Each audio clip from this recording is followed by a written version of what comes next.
नमस्कार। निवेश निवेश के बारे में सोचते ही क्या तस्वीर बनती है दिमाग में। मेरे लिए तो बहुत सारी लाल और हरी लाइनें। हाँ हाँ, भागते हुए नंबर्स और एक एक लगातार तनाव के कहीं कुछ गड़बड़ ना हो जाए। बिल्कुल। पर क्या हो अगर मैं कहूँ कि निवेश करना उतना ही शांत और सुकून भरा हो सकता है हम्म जितना किसी पसंदीदा कॉफी हाउस में बैठकर अपनी फेवरेट कॉफी पीना। ये सुनने में इतना अच्छा लगता है ना, है ना।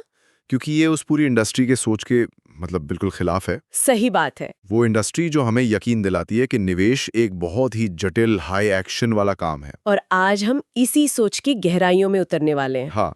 ये बिल शुल्थिस की किताब द कॉफी हाउस इन्वेस्टर का फलसफा है, जो एक बहुत सीधी लेकिन मुझे लगता है क्रांतिकारी बात कहता है। क्या?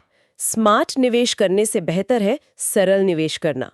वाह। ये उन लोगों के लिए है जो लंबी अवधि में दौलत बनाना चाहते हैं, लेकिन रोज रोज के बाजार की नौटंकी से, उसके तनाव से बचना चाहते हैं। हमारा मकसद आज इसी फिलॉसफी को परत दर परत खोलना है।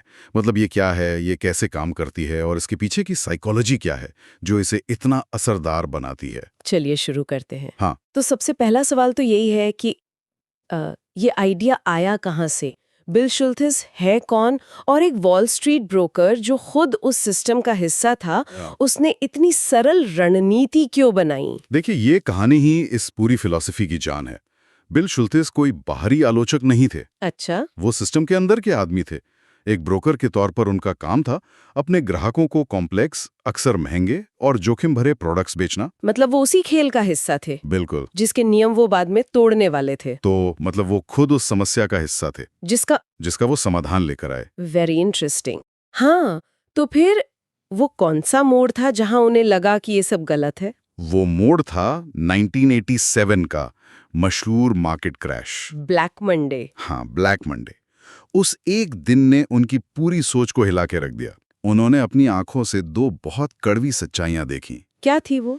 पहली, कि जिन्हें हम एक्सपर्ट मानते हैं, जिन्हें सब पता होने का दावा होता है, असल में उन्हें भी कुछ नहीं पता होता। जब बाजार गिरा तो कोई भी तैयार नहीं था। ओके। सारे के सारे तथाकथित जीनियस गलत साबित हुए। तो पहला सबक था कि एक्सपर्ट्स पर भरोसा मत करो। मैं अंदाजा लगा सकती हूँ कि दूसरा सबक हम जैसे आम निवेशकों से जुड़ा होगा। बिल्कुल सही अंदाजा। क्या उन्होंने लोगों को घबराते हुए देखा? हाँ, दूसरी और शायद ज्यादा बड़ी सच्चाई यही थी। उन्होंने देखा कि ज्यादातर निवेशक सिर्फ दो भावनाओं के गुलाम होते हैं, डर और लालच। डर और लालच। जब बाजार गिरता है तो डर के मारे वो अपना सब कुछ बेचकर बाहर निकल जाते हैं। ठीक सबसे निचले पॉइंट पर। बिल्कुल। और जब बाजार रॉकेट की तरह ऊपर जा रहा होता है तो लालच में आके किसी भी कीमत पर खरीदने लगते हैं। हाँ, अक्सर सबसे ऊंचे पॉइंट पर। दोनों ही सूरतों में वो अपना ही नुकसान करते हैं। तो उन्होंने महसूस किया कि पूरा सिस्टम ही निवेशकों को फेल करने के लिए बना है, इमोशनली। एकदम। उनका निष्कर्ष बहुत सीधा था। जीतने का राज ज्यादा होशियार बनने में नहीं है। जीतने का राज है कम से कम गलतियां करने में। और निवेश में लगभग सारी गलतियां भावनाओं में बहकर ही होती हैं। और यहीं से द कॉफी हाउस इन्वेस्टर का जन्म हुआ। हाँ, एक ऐसा तरीका जो शांत है, सरल है और यहां तक कि उबाऊ है, लेकिन लंबी अवधि में सबसे ज्यादा असरदार भी। ठीक है, तो अगर पूरा खेल ही गलत है तो पहला कदम तो यही होना चाहिए कि उस खेल को खेलना ही बंद कर दिया जाए, है ना? बिल्कुल। सोर्स कहता है कि ये फिलॉसफी क्या करें से ज्यादा क्या ना करें पर जोर देती है। आपने बिल्कुल सही नस पकड़ी है। कॉफी हाउस निवेशक होने का पहला मतलब ही यही है कि आप उस शोर शराबे से खुद को अलग कर लें। जैसे डे ट्रेडिंग, टिप्स, अफवाहें। हाँ, ये सब। सोचिए, एक स्टॉक मार्केट टर्मिनल कैसा दिखता है। हर सेकंड ब्लिंक करती लाइटें, ब्रेकिंग न्यूज। हाँ, एक्शन लेने के लिए उकसाता है। बिल्कुल। आपको महसूस कराता है कि अगर आप कुछ कर नहीं रहे हैं तो आप पीछे छूट रहे हैं। मैं ये महसूस कर सकती हूँ। हर बार जब मैं कोई फाइनेंस ऐप खोलती हूँ तो 10 पॉपअप आते हैं, ये स्टॉक आज खरीदें, ये हॉट ट्रेंड है। और वो चाहते हैं कि आप हर 5 मिनट में कोई फैसला लें। हाँ। और कॉफी हाउस का माहौल कैसा होता है? शांत। आप आराम से बैठते हैं, सोचते हैं। कोई जल्दबाजी नहीं। कोई जल्दबाजी नहीं। शुल्थिस का कहना है कि निवेश के फैसले भी ऐसे ही शांत माहौल में लिए जाने चाहिए। साल में 1 या 2 बार, ना कि दिन में 10 बार। ये तो बहुत बड़ी बात है। सोर्स में कड़वा सच बताया गया है। लगभग 90% लोग बाजार में पैसा इसलिए खोते हैं क्योंकि वे कुछ ज्यादा ही करने की कोशिश करते हैं। अच्छा। वो सोचते हैं कि वो बाजार को मात दे सकते हैं। कॉफी हाउस फिलॉसफी कहती है, आपको बाजार को मात देनी ही नहीं है। ये एक बहुत बड़ा मेंटल शिफ्ट है।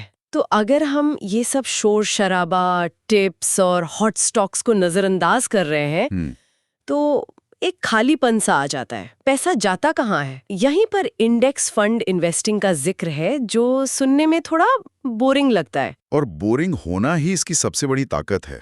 अच्छा। हाँ, ये इस पूरी स्ट्रैटेजी की नींव है। इसे ऐसे समझिए, एक्टिव इन्वेस्टिंग का मतलब है भूसे के ढेर में से सही सुई खोजने की कोशिश करना। बहुत मेहनत का काम। बहुत मेहनत का और तनावपूर्ण काम, और ज्यादातर लोग गलत सुई ही उठाते हैं। बिल्कुल। इंडेक्स फंड कहता है सुई खोजने की जरूरत ही क्या है, पूरा का पूरा भूसे का ढेर ही खरीद लो। वाह। आप किसी एक कंपनी पे दांव नहीं लगा रहे, आप पूरी अर्थव्यवस्था पर दांव लगा रहे हैं। भारत के हिसाब से इसका क्या मतलब हुआ? जैसे भारत में निफ्टी 50 इंडेक्स फंड है। हाँ।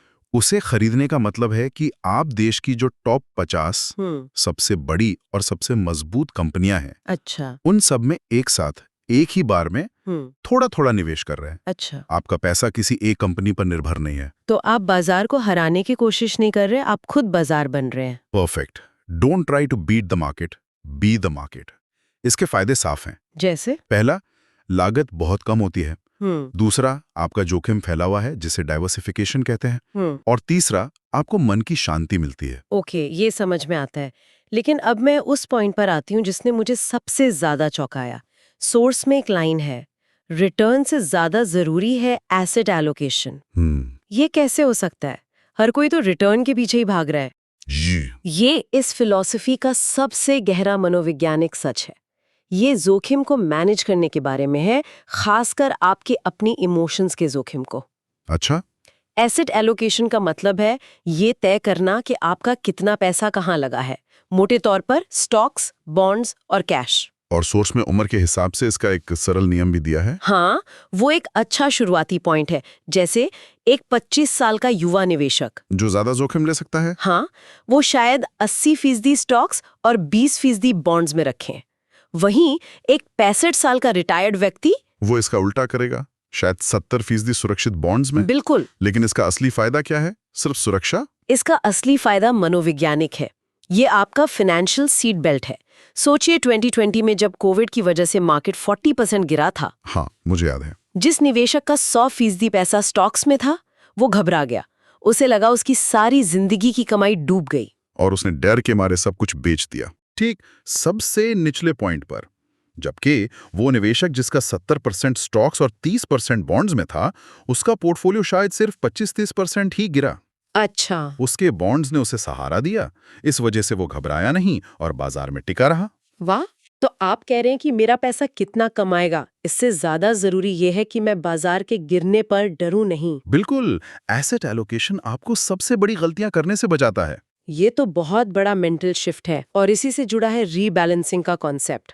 जो चीज अच्छा कर रही है उसे बेच दो। ये तो सुनने में ही उल्टा लगता है। ये हमारे दिमागी झुकाव की बिल्कुल खिलाफ जाता है। हम हमेशा जीतने वाले घोड़े पर ही और दांव लगाना चाहते हैं। सही बात है।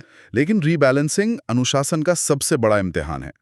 मान लीजिए आपका लक्ष्य 70% स्टॉक्स और 30% बॉन्ड्स था। ठीक है। एक साल बाजार बहुत अच्छा चला और आपके स्टॉक्स बढ़कर अब पोर्टफोलियो का 80% हो गए हैं। तो मेरा लालची मन कहेगा बहुत बढ़िया, और बढ़ने दो। बिल्कुल।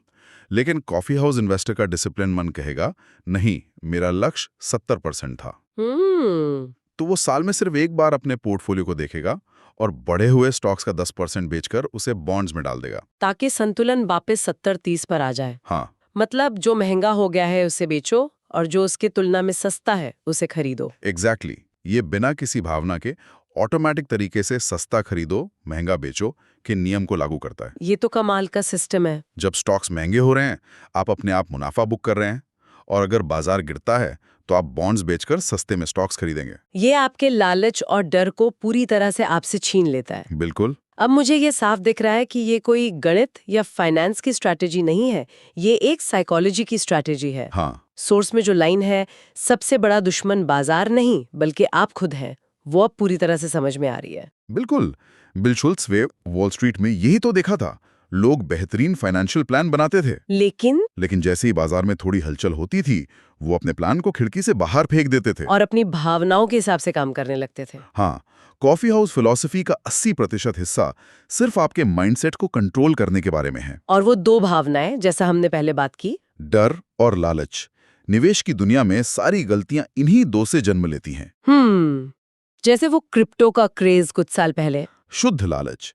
लोगों को लग रहा था कि वो रातों रात अमीर बन जाएंगे और उन्होंने बिना सोचे समझे किसी भी कीमत पर निवेश किया। और फिर जब क्रैश आया तो डर के मारे सबसे निचले दाम पर बेचकर बाहर निकल गए। सही। तो कॉफी हाउस फिलॉसफी इन दोनों से बचाने का एक सिस्टम है।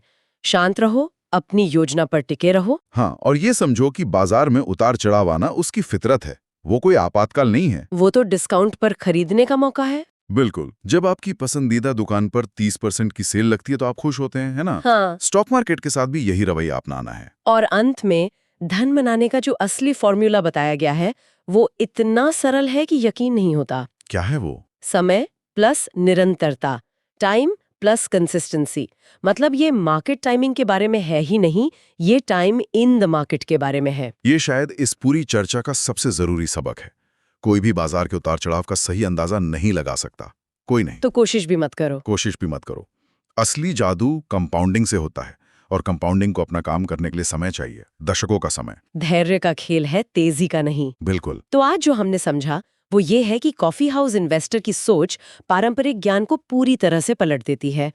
ये सबसे स्मार्ट होने के बारे में नहीं है, यह सबसे अनुशासित, सबसे धैर्यवान होने के बारे में है। और सबसे जरूरी, खुद को अपने ही रास्ते से हटाने के बारे में है। बहुत अच्छी तरह से कहा आपने। इसमें गहरी समझ है कि निवेश में अक्सर कम करना ही ज्यादा होता है। धीमा चलना शक्तिशाली है, सरल होना स्मार्ट है। और शांति से ही असली दौलत बनती है। और ये एक्टिव इन्वेस्टर और कॉफी हाउस इन्वेस्टर के बीच एक बहुत साफ तस्वीर खींचता है। हाँ, एक्टिव इन्वेस्टर का रास्ता जटिल है, तनावपूर्ण है और ऊंची फीस की वजह से बहुत महंगा भी है। वहीं कॉफी हाउस इन्वेस्टर का रास्ता सरल, शांत और कम लागत वाला है। और जब हम लंबी दौड़ की बात करते हैं, दशकों का डेटा यही दिखाता है कि ज्यादातर मामलों में वही बोरिंग कॉफी हाउस इन्वेस्टर ही जीतता है। क्यों? क्योंकि वो कम गलतियां करता है और कंपाउंडिंग के जादू को बिना किसी छेड़छाड़ के अपना काम करने देता है। तो इस चर्चा को खत्म करते हुए हमारे सुनने वालों के लिए एक सवाल छोड़ जाते हैं।